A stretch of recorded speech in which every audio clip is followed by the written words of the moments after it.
All right. Let me get going here.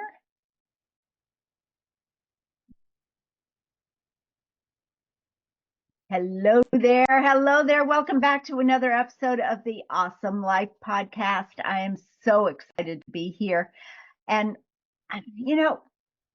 this podcast is for women in transition, especially female leaders in transition. And my guest and I want to inspire you and give you some tips and tools and support wherever we can to have that amazing, inspirational joy. It's joy that we're looking for. It's the awesomeness in our life that we're looking for.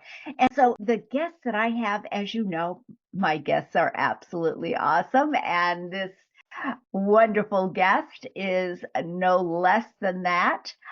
His name is Dr. Jonathan Marion, and he is an amazing, he has a background in anthropology. Is that correct? Yes, in cultural anthropology. And well, let me read you a little bit about his bio here, and we'll go into a lot more of that. But Dr. Jonathan Marion believes that when we live, connect, and communicate authentically, we send out ripples, which send out more ripples, which make the world a more caring and connected place, one ripple at a time. Having seen this dynamic over 20 plus years as an award-winning cultural anthropologist, professor, and author, Jonathan feels that how we show up is the key to living a deeply meaningful and fulfilling life, aka awesome. And now he works as a transformational life coach to be a catalyst for exactly such transformations. That is a big transformation that you achieved, being an anthropology professor turned life coach and nomad, but we'll get into that. So welcome, Jonathan. Thank you so much for being on the Awesome Life podcast. Thank you so much for having me, Karen. Happy to be here. So tell us a little bit about how that occurred. Yeah, it's really interesting. I was on a research leave from the university where I was working in the first half of 2019 and in Brazil doing research and staying with a really good friend of mine in Rio de Janeiro, but not one of the tourist areas, one of the areas where, a lot of locals live.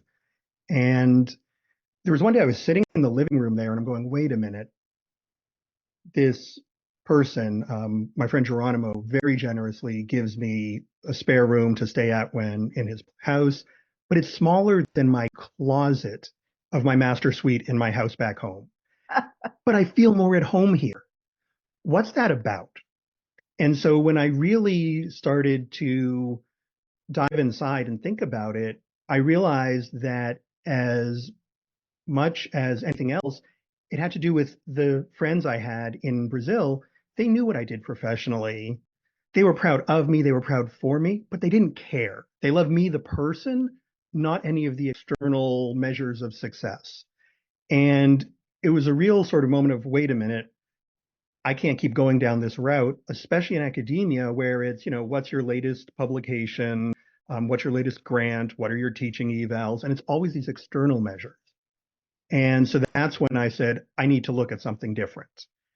And when I then reflected on what it was I was doing as a professor, tenured faculty member, the job is 40% research, 40% teaching, and 20% service. And so I said, okay, research, I'm good at it. I have multiple published books.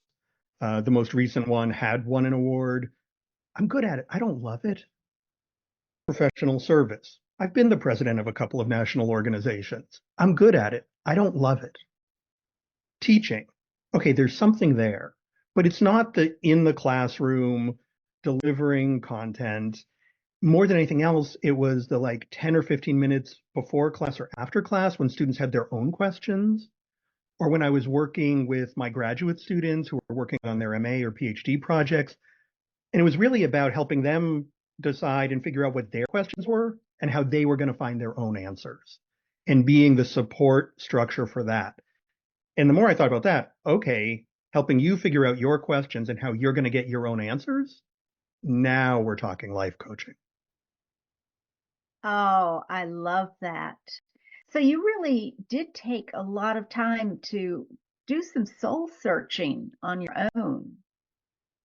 I did. I don't think as far as, how long a period it was all that long. But again, I was on a research leave.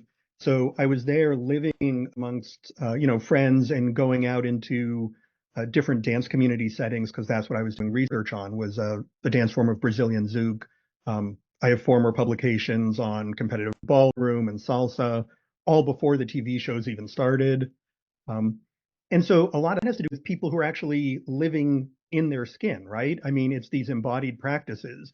You can't be dancing in the past. You can't be dancing in the future. You can think about those things, but you have to be present.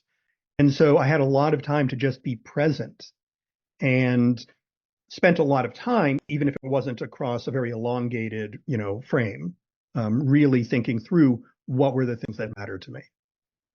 That is so cool. So while you were actually dancing, that is something that we all do as life coaches is say, if you're not feeling really great, get up and move, get up and dance. And you are putting a whole different perspective on what that can do for you. Not only does it get the body moving, but it actually sounds like it helped you tremendously. Absolutely. And especially because the dance forms I've been involved in are partnered dance forms. That doesn't mean that it's just about the partnership, because, like any partnership in life, it's what each person brings and then how those things can be synergized, right? So it's who I am and how I'm showing up matters more than any technique I've learned when I'm going to partner someone. And again, it's the same thing in any relationship in life, but it's just a form where it's so present. And again, you could dance with 20 people in a night. And so it's always, am I present with myself? How am I present with this person? And it doesn't look the same with different people. And it doesn't look the same with the same person from one night to the next. And that's the true of us all in life. Too often we think, this is the person who I relate with in this way. You don't have the same conversation with the people closest to you every time. It's here's someone I really enjoy talking to, but what's the conversation right here and now? I love that. I love that. It's basically it's being present with your individual that you were working with, whether it be in the coaching realm or on the dance floor or as a spouse or in business even when you were a teacher. It's the same thing as to be able to be present and to hear what's going on. And I have to ask you though, getting off topic a little bit. Please, we're all humans and it's all connected. I I I love dancing. I love dancing, but I like free flow dancing. So, all right, you teach me the foxtrot or the samba or the cha-cha or something, and that's all fine and dandy, but I just want the basics. And then I want to just take my lead from my partner. And so when you were dancing, were you following all the same steps? And so it was like a class. We're giving a recital. We have to practice the same format all the time. No, absolutely not. I have background in salsa, I have background in ballroom, but I've always been more interested in social dancing, which means that those classes and those particular moves, if you want to call it, it's like learning the grammar and the vocabulary. That doesn't mean that I want to recite a poem where it's the same poem each time, even if I inflect it differently. It's I want to learn more vocabulary so that I can express things in different ways and have different conversations. And so, especially with Brazilian zouk, ZOUK, if anyone's interested in looking it up, uh, it really, to me, involves more dimensions. There's more, you know, change of axis and tilts and twirls, and you see these, hair motions and um, Again, artificially, it could look like you're actually moving your head, but you're not. It's the same when we all go to concerts and we like the music and our body sways and then the head comes after. And so it's about, how are you actually just inviting those things? And then how does someone actually feel it in their own body? And you work from that. It's not, here's what we're doing. It's, you know, I'm inviting it over here. And I think the most important thing that I learned, and it applies to coaching so much, is it's all about the power of the response. Because if I'm interviewing someone, in a formal setting, I have a preset list of questions. And that's fine. That serves a purpose. But if we're truly having a conversation, the person who asks the question actually uses the least amount of time, and the direction of the conversation depends much more on the person responding.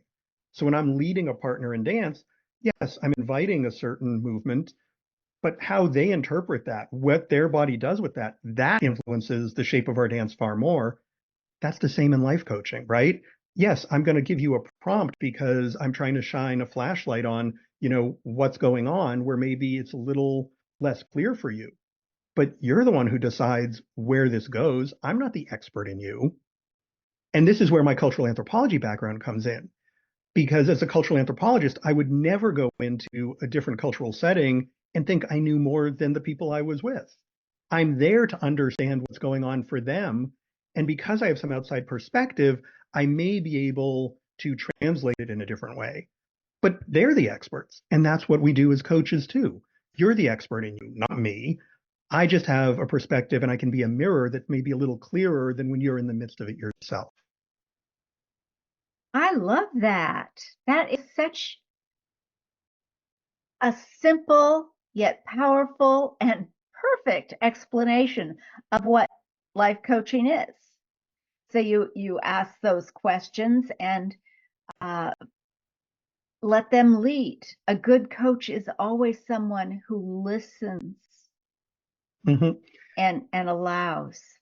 Absolutely. So one of the things, the analogy from dance is a good leader actually follows the follow. And that's what we do in coaching. I can, suggest a direction, but it doesn't matter whether we go that direction or not. What matters is what does that mean to you? Mm. And the other analogy I use is because so many people have heard the term coach and think more of the sports analogy, like I'm going to tell you what to do, and they're really looking for a mentor or a consultant. And there's nothing wrong with those. If that's what's going to serve you, either find that or find someone who does blended coaching and can offer that. But strict coaching in the life coaching sense is I'm walking next to you with the flashlight. If I'm behind you, your body's casting a shadow neither of us can see. If I'm in front of you, I can see and you can't. If I'm next to you, I'm just shining it in front of you. You decide where we go because I don't know which path you want. I'm just making sure it's clear so that you can decide mindfully. I like that. I really do.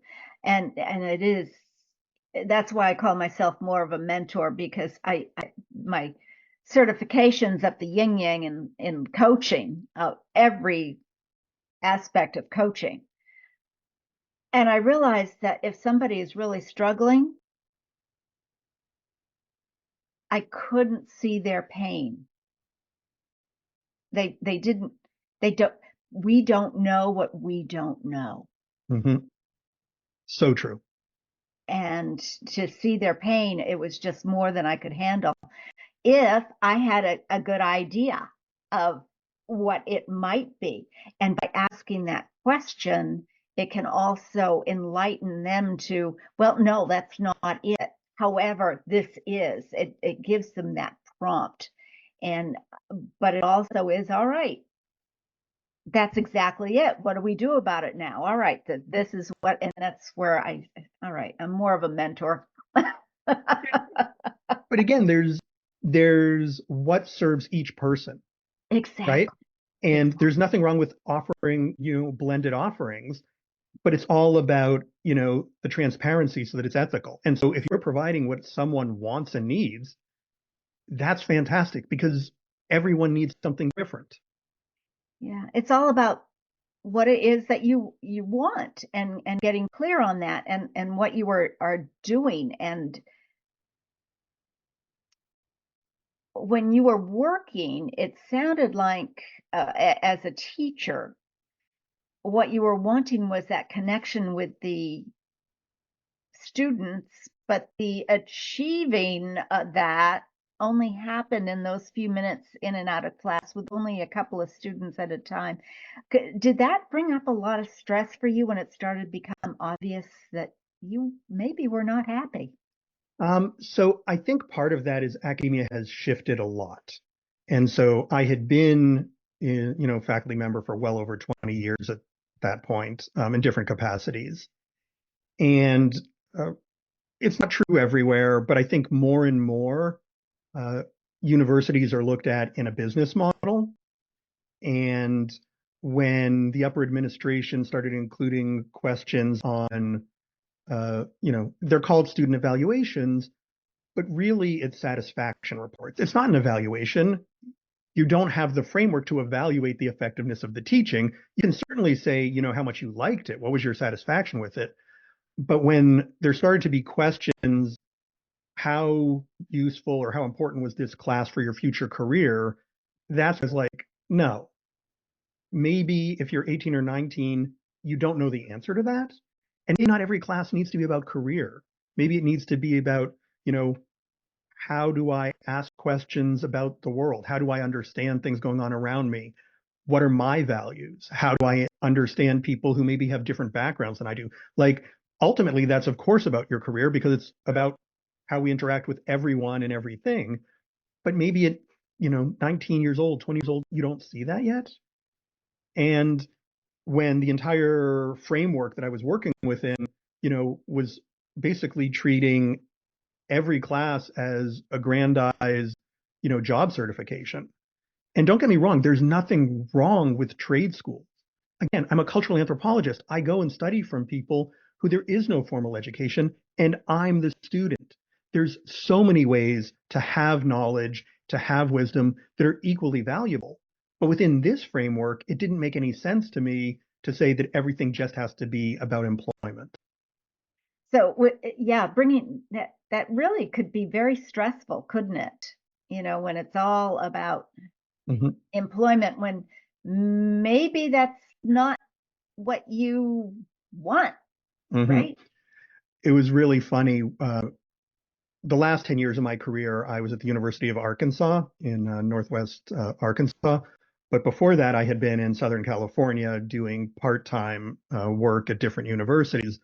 And at one of them, where I was up for and then won an award um, for teaching for the best lecturer at the university that year, there was, one of the paperwork forms was about, what do you teach? And afterwards, I realized that no one else interpreted it the way I did. Everyone else was saying what subject they taught. And I'm like, I teach students. And then I was explaining all of the things that I did to meet them where they were pedagogically, as far as delivery, as far as understanding them and treating them each as an individual, and, the respect. And it didn't occur to me that they meant what subject was it. You know, the subject's the subject. I don't care what you teach. Like it's still there. It's not going anywhere. I'm not trying to teach anthropology. I'm trying to convey anthropological concepts to students in a way that's valuable to them. That is so fantastic. It goes back to what I always say is perception is truth and truth is perception. You change your truth, you change perception, you change perception, you change your truth.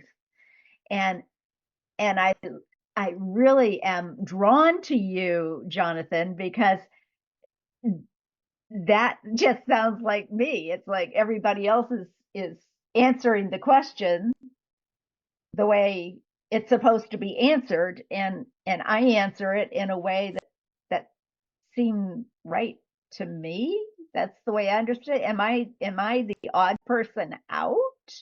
Did you ever that have that feeling of, gee, everyone else is just saying I'm I'm teaching this subject, and I'm telling you the truth. This is what I'm teaching concepts for students. Yeah,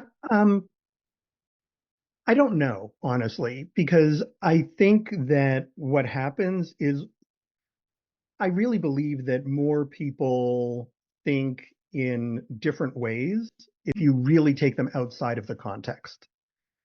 And I think there are as many ways of thinking as there are people, and probably more, because I don't think the same way every time. And I'm guessing no one else does either. But we get caught up in these routines and we get clued into, in this context, here is what I'm supposed to, as you just used the word, say or do, or how I'm supposed to interpret it. Um, and we lose sight of, wait, what's actually true to me? And that's where my idea about authenticity and how we show up is. And supposed to is very synonymous with should. And one of the things that I really try and start a lot of my clients out with is shifting that. Because how often is it, my boss should have recognized my efforts. My coworkers should have done their fair share. My children should have listened to me. The service should have been faster. I should have eaten healthier. You're fighting with what is, what actually happened. What do you want to do now? As long as you're stuck in should, you're fighting with what is. And it's what Karen Horney in the 1950s referred to as the tyranny of the shoulds. And so what I do with all of my clients is I basically have them start a should journal. And anytime they say or even think should to themselves, write it down and it's okay. We all have those thoughts.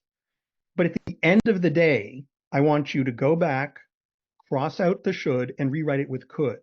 My boss could have recognized my work. My coworker could have done their fair share. My children could have listened to me. The service could have been faster. I could have eaten more healthy. Okay, now we're dealing with what is, and it didn't happen. So what do you want to do now? Very profound. Very profound. I love that. And you really have taken all of this knowledge that you have achieved through your years of education and experience, and you left that security of academia, and as I mentioned in the intro, became a nomad. And was that a very stressful transformation that you did? Yes, so there's a missing transition in there.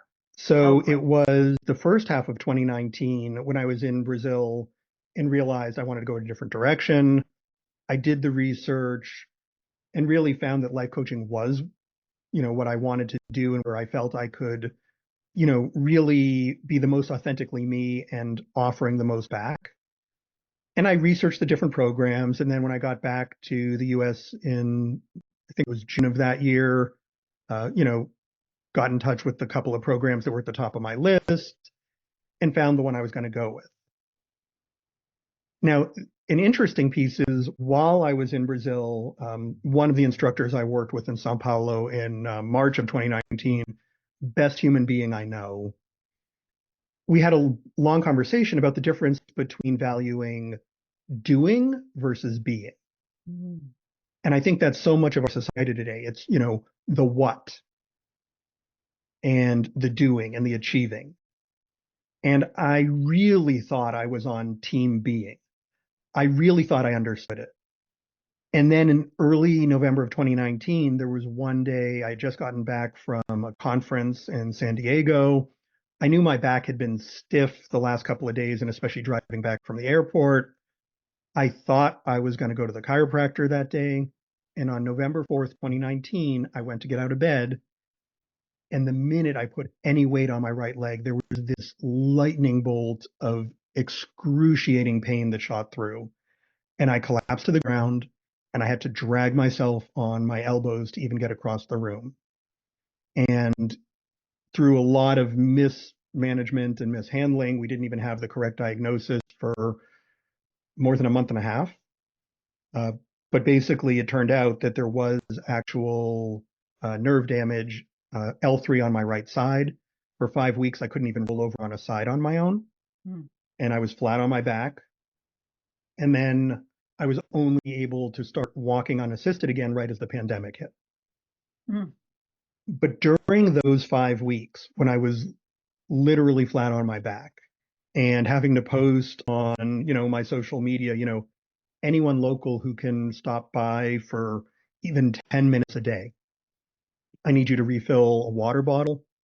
I need you to mix me a protein shake. I need you to empty a portable urinal. Those are not the things that, we look to people who aren't the very closest to us. But I didn't have any family within multiple states and they weren't available. And, you know, really, really vulnerable and helpless. And it's so amazing when you reach out because some of the people I expected to show up didn't happen. But people I never would have guessed in a million years, they were there. Mm. But I really had to go much deeper with that whole existential challenge of being versus doing because I couldn't do any of the things I had done before. I couldn't do everyday basic tasks for myself. And all of that time and training I had just put in Brazil, working on my own dancing. Who knows about dancing? I don't know if I'm going to walk again. Mm. And so if it's just me being Jonathan, do I have the same value? Am I the same person? And so that was a real dive into, you know, where is the value in who I am? Mm. And that was part of what, as I was then coming out of that and we were in the pandemic and I was teaching online, then it became, okay, I don't know what's going to happen. I don't know, as far as what I'm going to do going forward, but how do I want to be in the world? It wasn't in the capacity I was when I was still at the university. So were there major challenges? Absolutely. I sold a house, I left a career I was already in the transition of that when at the very beginning of 22, my mother got very ill and passed very quickly. And I then had to deal with, you know, hospital, legal, financial, uh, burial, hospice right before, all of that. But it wasn't hard. And it's so weird to say that. I was so clear on what mattered that even though I'd had a very problematic history with my mother for a very long time, no one's fault. She had had brain damage in a car accident when I was 18 years old. And so it was over 30 years of trying to interact with that. And she was highly functional in some ways, but not in others. And so again, no one's fault, but just very challenging. But it was very clear to me, in those final days, weeks, it was less than 2 weeks from the time I got there till she was gone. How did I want to show up? I just wanted to show up as someone who she knew without a shadow of a doubt loved her and supported her. So fine, there's a long, complicated history. So what? It doesn't matter in this moment. Your intentions, it's all about your intentions. How did I want to show up? How did I want to be? How, why am I here? Because you could, with a turbulent history together, you could have said, well, fine and dandy. I should, I should go because she's my mom. But to be able to say, no, my intention is to let her know that she is loved. Yeah, so you bring up a lot of really interesting words right there, right? So there was the should, right? And it's, yeah, I could or I could not, but I wanted to. And a lot of it had to do with, as you just said, how do I want to be? And I think that's such a powerful question. And so there's lots of good work about why. You can go back to Viktor Frankl and logotherapy and Man's Search for Meaning, the title of the book, not me, not recognizing gender difference. Um, or you can go to Simon Sinek and, start with why and his amazing work. And I really recommend all of it. But when we're in the midst of something, when we're dealing with like all of these conflicting pressures, obligations, emotions, sometimes getting in touch with the why is too big for the moment. Yeah. But I can always ask, how do I want to be? And I can do it bigger scale. How do I want to be in this relationship? How do I want to be in this environment? How do I want to be with this person? But I can do it in the micro scale. How do I want to be in this one interaction?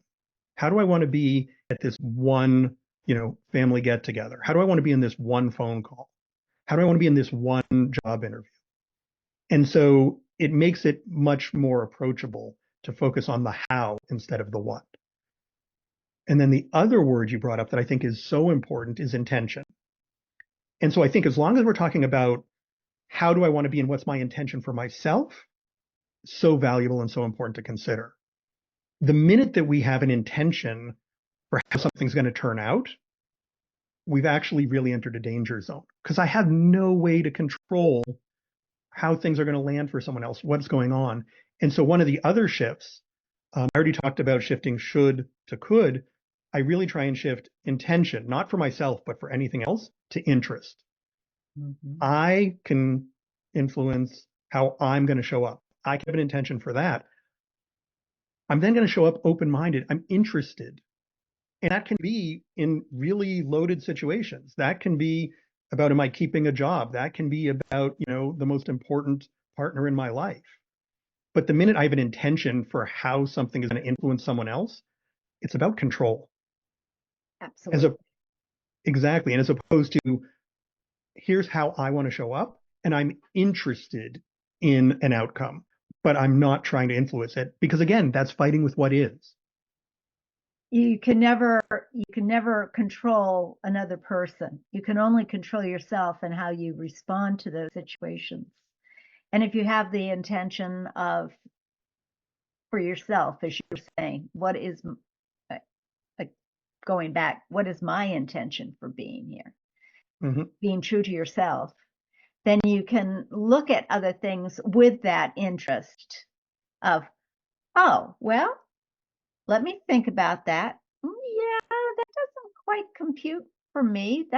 That's curious. It's almost a curiosity of how other people are responding to things. But if you can be true to the reason that you are doing something for yourself, it makes it a whole lot easier in those situations. I know when I was caring for my parents, I thought I swore up and down I would never spend the night in that house again until they got sick. Mhm. And then 5 years later, I was in the house for 5 years. Mhm. 24/7 almost. I did have some respite and some help, but and it taught me, oh, well, that's interesting. I said to myself, and okay, well, that taught me never say never because you don't know. We change as human beings, right? Exactly. And I also think it's really important to acknowledge, like, yes, you can look at it with curiosity and interest, but that doesn't mean that it's detached or that it doesn't sometimes hit really deeply. That's true. So I remember it was early 2020, and I was still in physical therapy and recovering. And I'd been involved in long distance, which I mean, it happens a lot when you travel a lot, but a long distance relationship, which to that point had been the single best relationship of my life.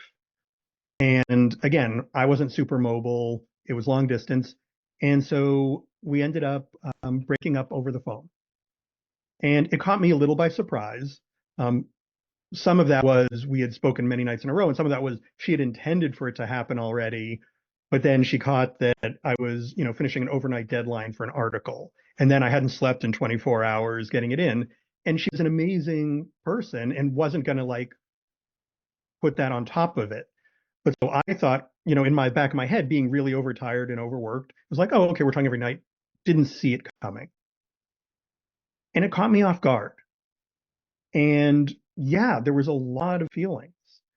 And I don't know how it came to me. And I just thank the universe that all the work I'd been doing just put me in the right place to be able to come up with it. But I remember which chair I was sitting in the house before I sold it. And we were on the phone and there were these tears streaming down my face. And, I said, give me 1 second. And I remember going inside my head, and it's now what I call future casting, which is if things are overwhelming now, what is the 5 year from now version of me going to want to do? Because we've all had that, whether it's 2 hours from now, 2 weeks from now, 2 months from now, oh, I wish I had said X. I wish I had done Y. And I was like, what's future Jonathan going to have wanted this moment to be like? How was I going to want to have shown up right now? And I didn't have the label future casting at the time, but I very clearly remember being able to say to her, again, tears streaming down my face, like, I'm so thankful for, you know, this relationship and for everything we've shared and for you being you. And again, I didn't have an intention for it to go a different way, but I knew how I wanted to show up. And again, it wasn't what was in the moment like, oh, yeah, that's easy to say, but it was, I don't have this moment again in the future. How am I going to want to have looked back at this? And with the distance I'll have later, how will I have wanted to handle this? So powerful. So powerful that you were able to do that in a very stressful situation. Absolutely. And wow, that is great. So this is what you help your clients handle and be able to instill in themselves so that they can care for themselves and relieve some of that stress and help them transition into being the person that they want to be.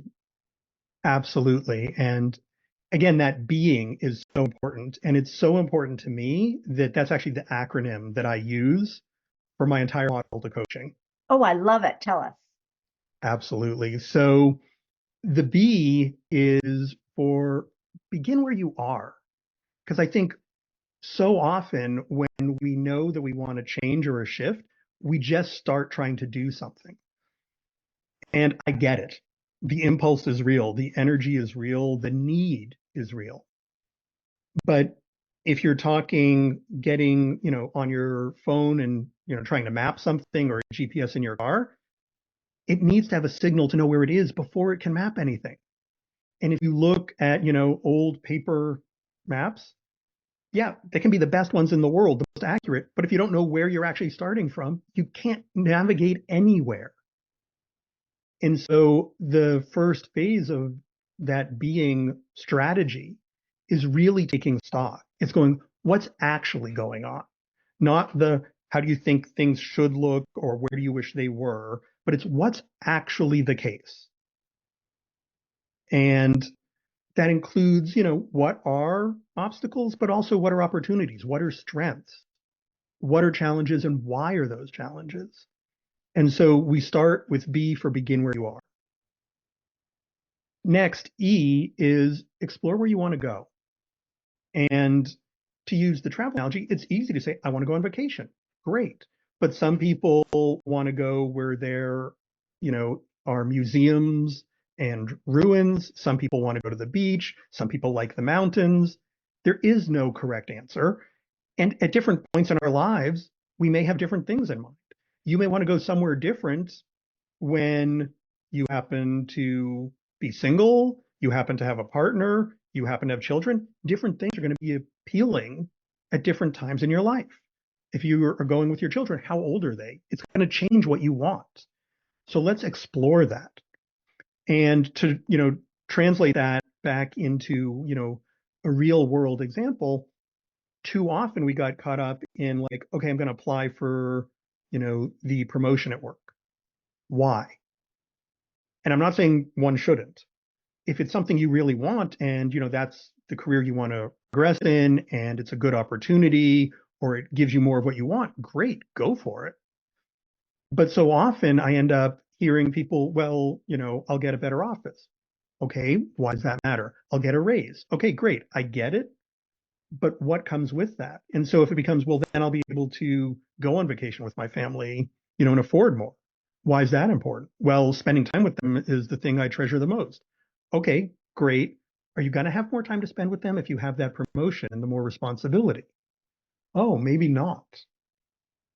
And so it's explore where you want to go and really look at what is it that you want as the outcome? What is it you're trying to get to? and which destination really gives you that most. The I is for identify your options. Because once we know where you're starting and once we know where you want to go, what are the different routes? So are you looking for the direct route? Are you looking for the scenic route? Do you want to make sure you stop and see the largest ball of twine in the world and anything else in the Guinness Book of World Records along the way? Do you need to stay places which are pet friendly? Do you have friends or family along the way? There isn't an answer. There's a what's the right answer for you right now. And part of that identify isn't just identifying the route, it's identifying how have you made your best decisions in the past. So when you look back on which decisions you've made that have been the most meaningful and fulfilling and satisfying, was it you made a list of pros and cons? Was it you listened to your gut? Was it that you turned to friends and family who know you well and said, what do you think? Like identify how you make your best choices and now use that to help identify which route you want. So begin where you are, explore where you want to go, identify how you make the choices and which choice is right for you as far as a route. And then the N is for now start. Because I think it's all too often that we're trying to get it just right.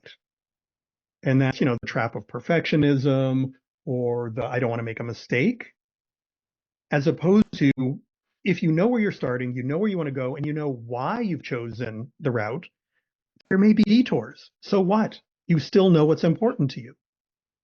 And maybe you're on the way and it turns out there's an opportunity there that you weren't aware was going to be available. But if you know where you're trying to get to and why you chose the route, then you can make an informed decision. Do I want to actually maybe change course? Or no, just going to take the detour because it's here and I have to. And then I'm right back. And we can always change, but we have to start. Oh, that is so, so great.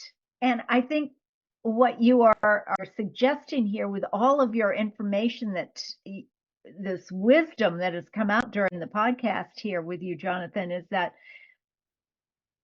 now people need to reach out to you. That's where they need to start. They need to reach out to you. So how can they do that?